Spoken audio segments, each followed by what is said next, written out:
So before Carlos starts his lecture, I will briefly read about his bio a little bit. So Carlos' Florensa main interest is on enabling robotics applications in variable environments with minimum supervision.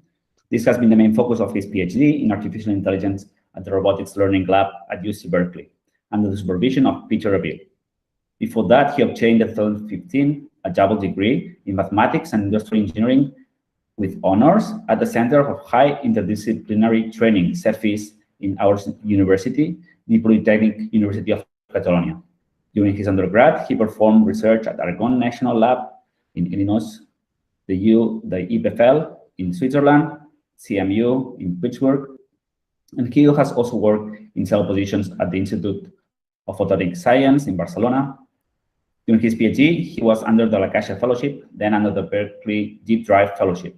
The summer of 2018, he interned at DeepMind London, and summer 2019 at NVIDIA Seattle Robotic Lab. Now he's working full-time in Covariant. Carlos, thank you very much for being back to your alma mater, or one of your alma maters. We are very happy to have you here to close this series of lectures.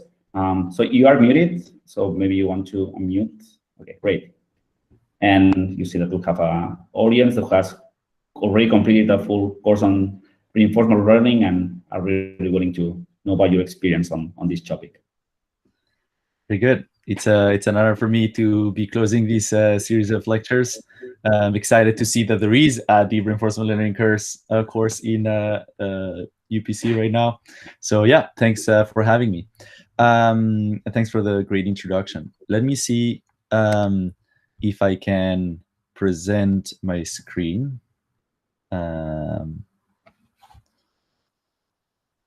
So this might be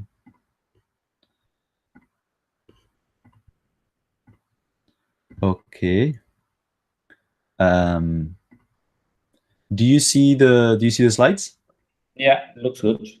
Okay. Do you see only the slides? You don't see like the timer or all the other things that I see, right? We don't see the timer, no. Okay, very good. Perfect. Okay, great. So yes, we're going to be talking about what supervision scales and practical learning through interaction.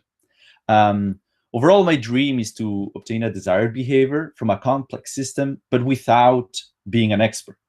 So I want it to be easy to specify a goal and to have the system learn how to achieve it without through interaction, without me being an expert on how to do it. So let's revisit a bit the statements in this. There's the supervision part and the behavior specification part.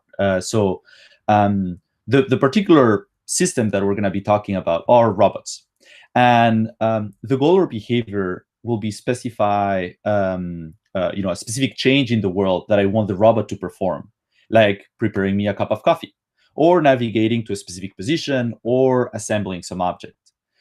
We call supervision how the desired behavior is communicated to the robot.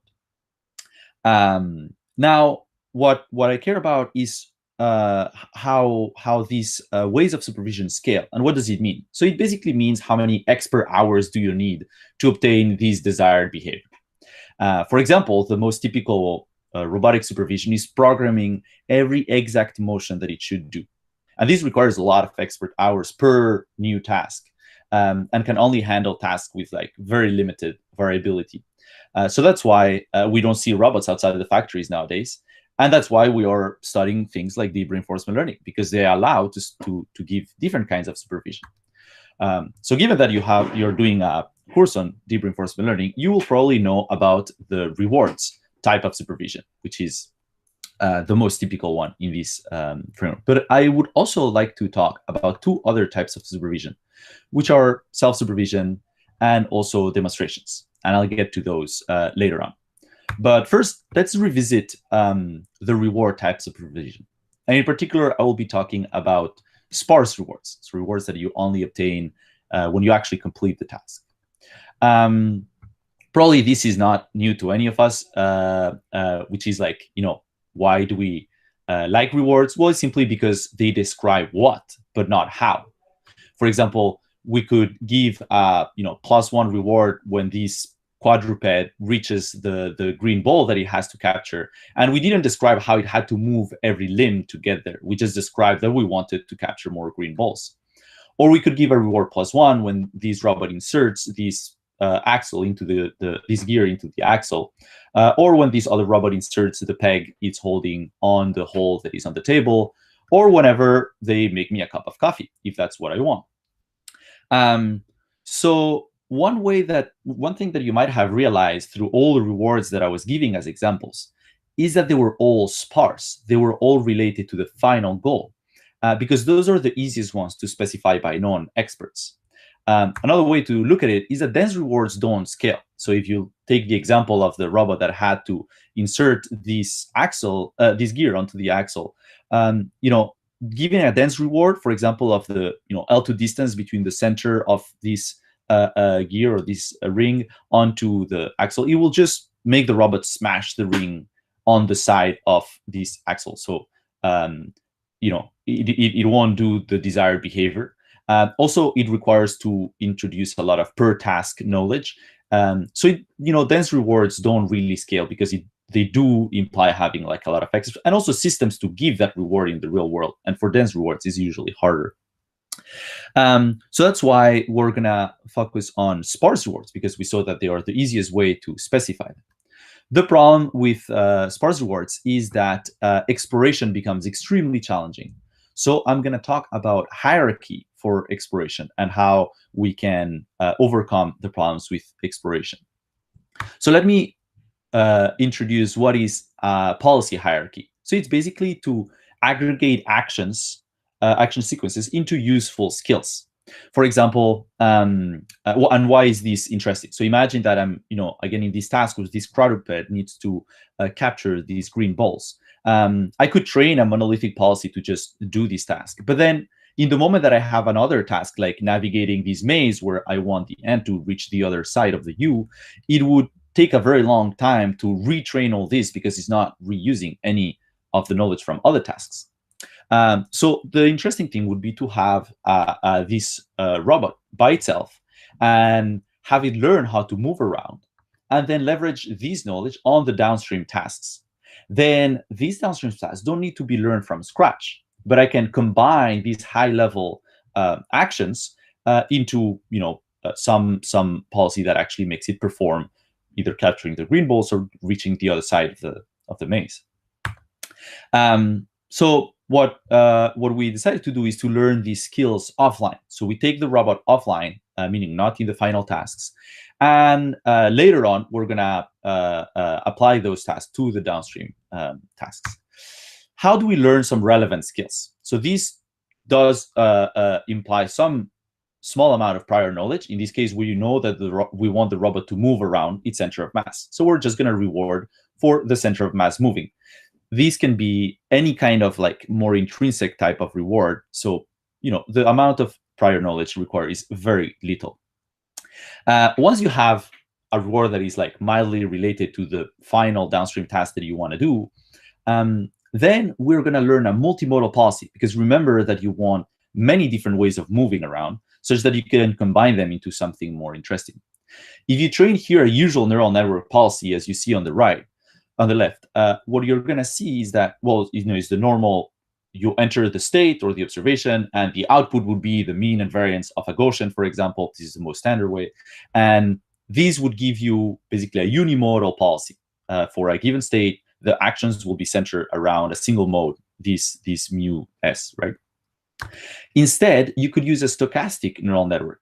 This means that apart from the normal architecture, you will add a latent variable z that you sample from some prior distribution that you can fix. And then now the mean and variance depend on this z. And therefore, if you marginalize with respect to it and you consider only s, this distribution is actually multimodal. It means that the same policy can learn to do multiple different things in the same state. Now, to encourage even more diversity among the different actions that the agent will take for the different z's, you could add a mutual information bonus between the latent variable z and the center of mass position x. I've written here the expression for the mutual information. And as you can see, is the entropy of the latent variable z, which is fixed, it's constant. We don't care about it. And the entropy of z given x. This is basically saying if I observe a certain path x, if I know where the center of mass of my robot is, I want to be able to tell what the z variable is. These mean that it needs to be very distinct behaviors. I spare you the details of the math, but basically this amounts to just modifying the reward with this extra term, which is like, this alpha entropy is just like, constant that you choose, an hyperparameter that you can choose, and just a logarithm term here. But overall, if you add this part to the reward, if you have, here, well, let's say the effect of it, you have here on the left a usual neural network policy, and as you can see, this is just, so this is a top-down view of how this agent will move in the XY plane, and you can see that if you train a usual neural network, it will, if you superpose 100 different trajectories, they will all be, basically going in the same direction with small variations around it. But if you train a neural network policy, then it might learn to go, and I've painted in different colors what it will do if you sample one latent variable or another latent variable. You would see that for every latent variable, it goes in different directions. If you sample latent variable 1, it goes downwards. If you sample latent variable number 3, it goes upwards. And if you increase this alpha parameter that is encouraging the diversity, you can see that the different skills become more and more diverse. This is great because now we can basically build a hierarchical policy on top of that. And this is what we're going to do. Here, the low-level policies, which is this pi theta L low-level, or the orange ones. And now we train a manager or high-level policy that basically picks a high-level action, which is what latent to use. And it's kept constant for a certain number of time steps. And after those time steps, the manager observes what state you're in, after P0 time steps, and then it picks another latent or high-level action, and that's kept constant for a certain number of times. So this approach allows you to train policies to solve these kind of challenging robotic task, like navigating this maze. You can see that it's applying latent 1, and then it's applying latent 5, which at the beginning might seem odd why it's trying to go in that direction, but it is because after you can apply latent 3 and then go in the other direction, and then and then it will keep changing latents until it reaches the goal. And all this was only possible thanks to the enhanced exploration that comes through the hierarchy. So the key ideas was, encouraging a wide span of skills with the mutual information bonus and the temporal aggregation and abstraction that solves these sparse reward tasks. The main limitation in this work was that the skills were fixed. They were trained in these previous tasks, and then they were fixed. So now I'm gonna talk to you about some more recent work that we published at Clear 2020. That is how to adapt those skills in the hierarchy. So why do we care about adapting skills? So the skills, as I said, they were trained on another task, which is just moving the ant around. And that's why the ant or whatever agent. So that's why you saw that it was, the snake before was going into the corner and then backing up, which is, it's a fair way of solving the problem. But probably there's a better way if it had simply a skill that turned left, but it didn't. It happened to not have it. Furthermore, there might be changes in the dynamics, in the one that is trying to grab these green apples. There could be suddenly there could be some rough terrain, or in the agent itself, there could be some changes, now it has a cast and it can't move one of its legs. Or there could be also a change in the reward. For example, it could be penalized for going faster than a certain speed limit, or there could be some penalty for using too much torque on your joints. So all these changes wouldn't be accounted by the low-level skills that were learned in these offline manner. But so we would like to train these hierarchies end-to-end, but this is quite hard. And now I'm gonna give you a quick glimpse of it. I hope you remember from the course the policy gradient equation, and it's basically taking the gradient with respect to the policy parameters of the total expected return of the policy. And you can see that here on the right that the main term that you need to compute is this gradient of the logarithm of the probability of the trajectory.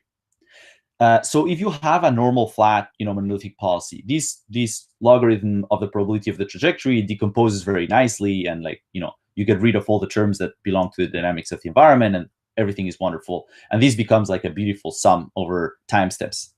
Unfortunately, when you have a hierarchical policy, this is not the case anymore, because you have here a sum over j's, which is all the different skills that you could have, and this marginalization over the skill probability makes that the logarithm cannot anymore just break down these one big product through time steps into a sum, and therefore you are stuck with this sum over j's, and then with another big product inside, and this brings numerical stabilities and is in general hard to deal with.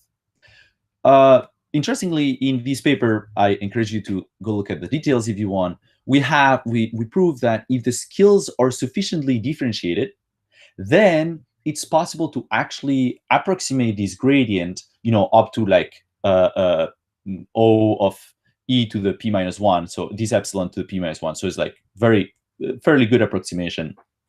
And separate these terms into, again, the sum among time steps. And this is very convenient.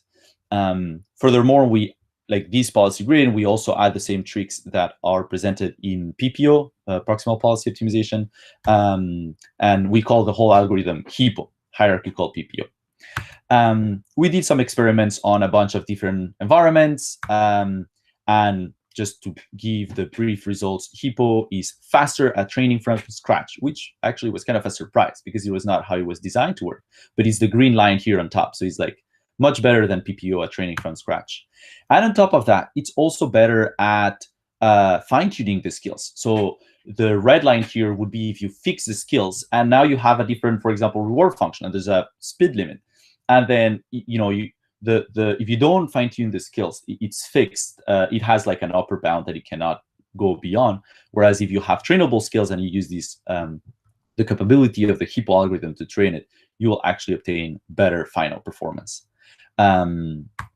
So the key ideas that I presented here is to adapt skills end-to-end in a principled way to downstream tasks, and have this policy structure happens to help even when adapting random skills.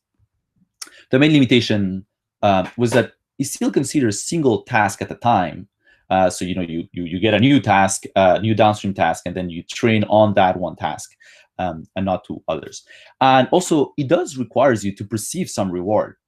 If you don't perceive any reward, you couldn't do this. Very good. So now, actually, I would like to talk about some techniques that allow you to work without rewards. And these, after a deep reinforcement learning course might seem very odd. And this is a work that I did while being at DeepMind, and it's called self-supervised learning of image embedding for continuous control. The overall idea of why rewards might actually be tricky, apart from the facts that I mentioned before related to dense rewards, is that they might actually be hard to provide, independently of whether they are dense or sparse. For example, you might need a lot of instrumentalization, these RPL tags, or this work done by OpenAI with the cube and so on. They have Viken markers everywhere to know exactly where everything is. So could we learn only with uncalibrated sensory inputs? For example, you put a camera in front of the robot, and you just use that to learn something useful. And why do we want this? My dream is that you can indicate the task with only a goal image. So imagine I have this robot, and I have a bunch of objects in its environment, and I show to the robot this image or goal, the goal image. And then I feed that, I condition the policy on that goal. And, the robot just manages to basically copy what is in that image and basically reach that state in the world. So let's see, what rewards don't require a providing system, some like, instrumentalization of the environment. So, if you don't require any instrumentalization, that would mean that in fact it's self-supervision. It's not really like a classical reward, but you still formulate it as a reward. You could use the L2 distance to the goal in pixel space, but that you can imagine that it's very noisy. You could use a distance in an encoded space. You can learn a VAE and then like have the distance between the goal and the current image in that space. But that doesn't convey any dynamics information. So two things might be close in embedding space, but actually be very far apart and require many actions to reach one from the other. So let's go with a wild idea. Could we use only the indicator function, meaning like, I only give you a reward of 1 when the current observation exactly matches the goal observation? This sounds crazy because you're never going to exactly match a goal image, right? So let me introduce you the hindsight experience replay trick and apply it to images. So how does this hindsight experience replay trick works? Imagine that I have my policy that is training, and I condition it on this goal, OG. And, I'm in my current state, I take some actions and I go to another state, so, some other observation that is not the goal. So I obtain a reward of 0. And then I keep taking actions and I keep receiving rewards of 0. Even when I'm like kind of close to the goal, I still receive a reward of 0 because I don't match exactly the goal image. But now what I could do is, in hindsight, once this trajectory is already collected, I remove the goal image that I had while I was running this policy, and I replace it with the image that I actually reached.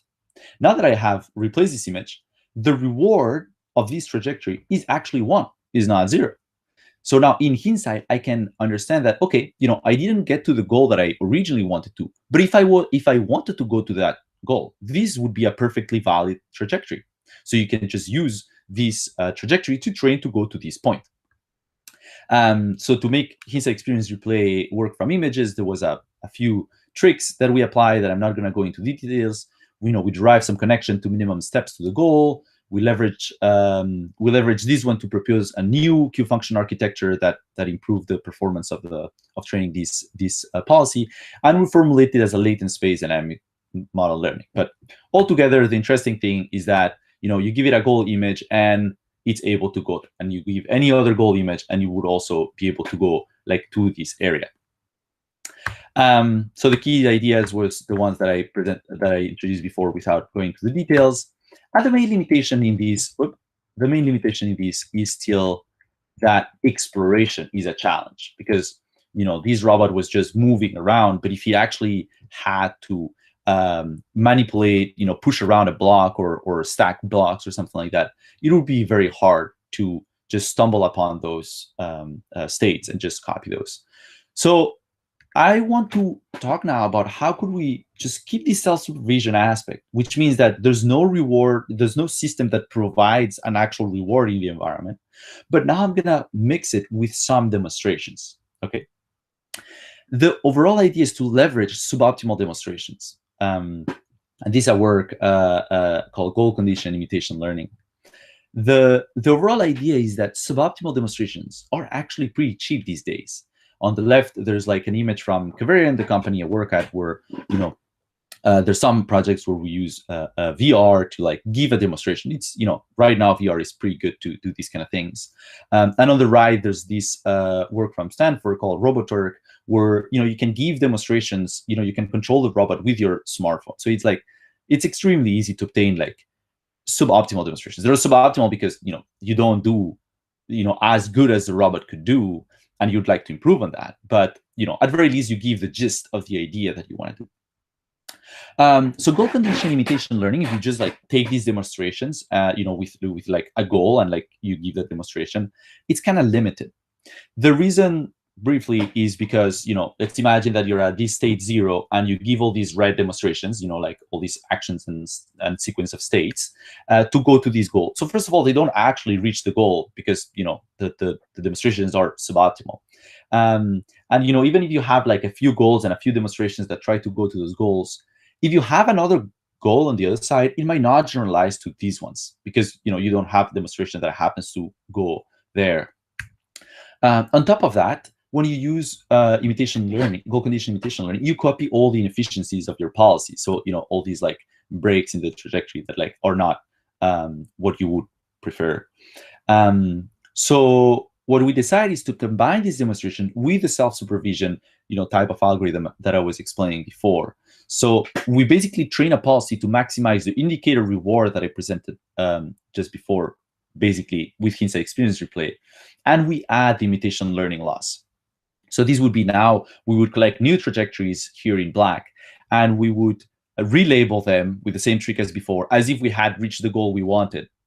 And another thing that we do is relabel also the expert trajectories, the expert or the suboptimal demonstrations.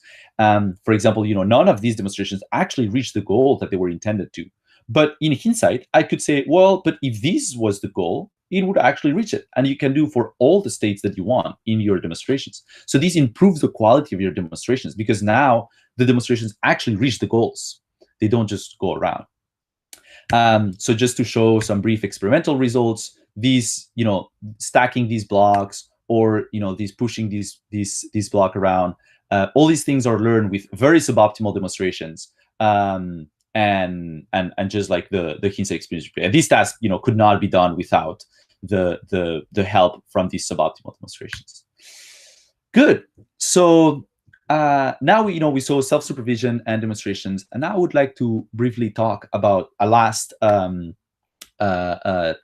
combination that you could do of different types of supervision, which would be rewards and demonstrations or expert knowledge. So these would be leveraging partial experts. So before, the way in the work I described before, you were leveraging a partial expert that was able to give you a trajectory.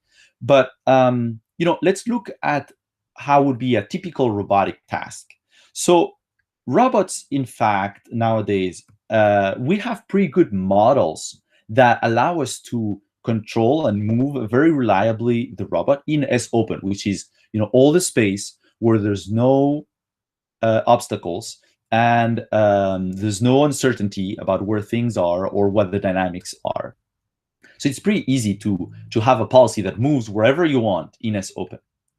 But then, in this task where I'm trying to insert this peg on this box here, the context and the perception uncertainty make it very hard to get the reward, which would be only obtained when you actually insert the peg.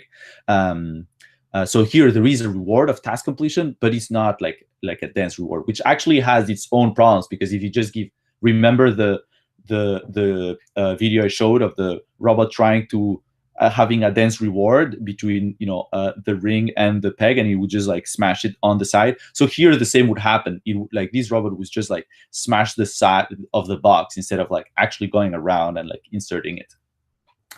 Good. So knowing that this is the structure of a typical robotic task, we would instead of reinventing the wheel and trying to learn a policy from everywhere in the space, we're going to concentrate on the parts that are hard. So we partition the space based on the perception system that we have that is telling us roughly where this box is and the uncertainty about it. So basically, we will have two policies. One that is not trained at all. It's like a model-based, or even you could call it a planning-based policy.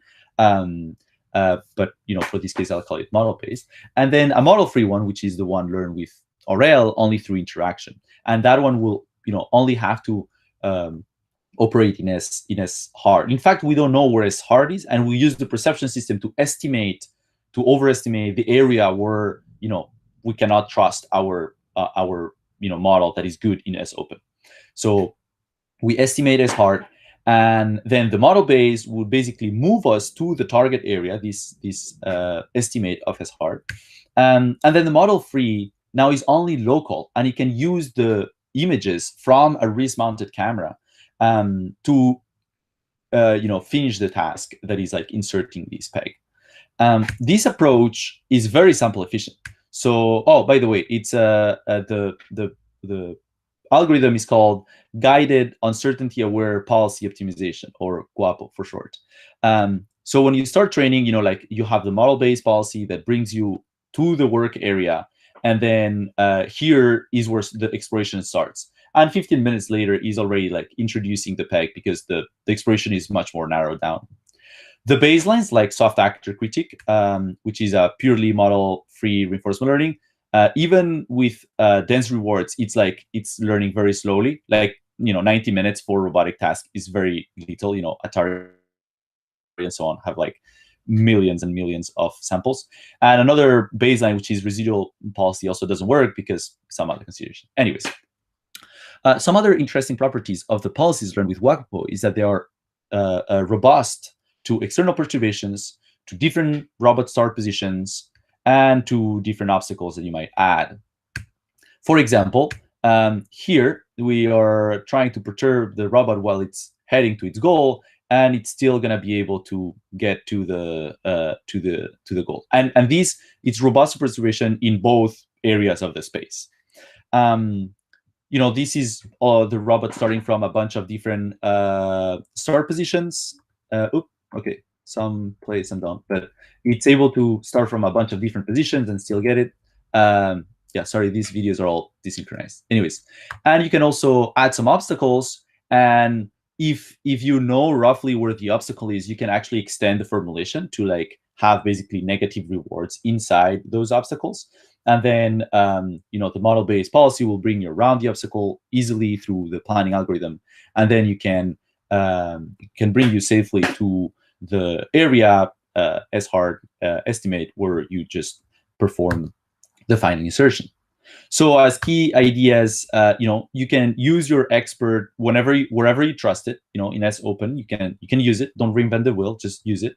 Then use the uncertainty in your perception system to decide where to trust it. It's like, oh, here I'm not sure if where exactly the obstacle is. So if you enter this area, just like switch to a learn policy.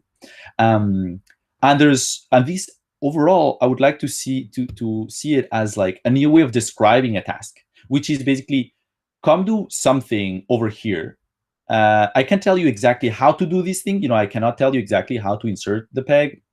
But I can tell you that it's over here, right? So this is another way of supervision, of telling you, look, I can constrain you like where the reward is, and like use the models that you trust on all the other space to like just concentrate all the learning samples on that area.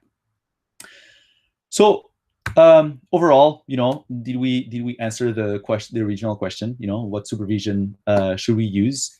And my take is that we should, use any supervision that we have available that scales. So if it's cheap demonstrations and you have a way of obtaining cheap demonstrations in that task, you should use it. If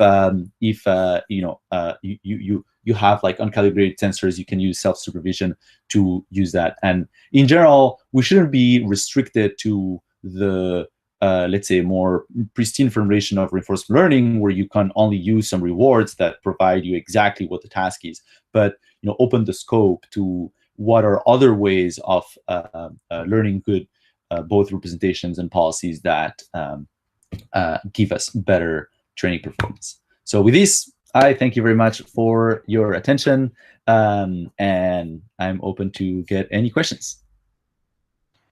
Great. Thank you very much, Carlos, for this very interesting talk. So now what we're going to do is to end this stream, and we'll just stay in our private room to discuss with the students. This is the last of our series of lectures, of guest lectures. We really had an excellent, nice final talk. You can find them all on YouTube in our channel. Okay, so hope to see you next year with more guest lectures. Bye.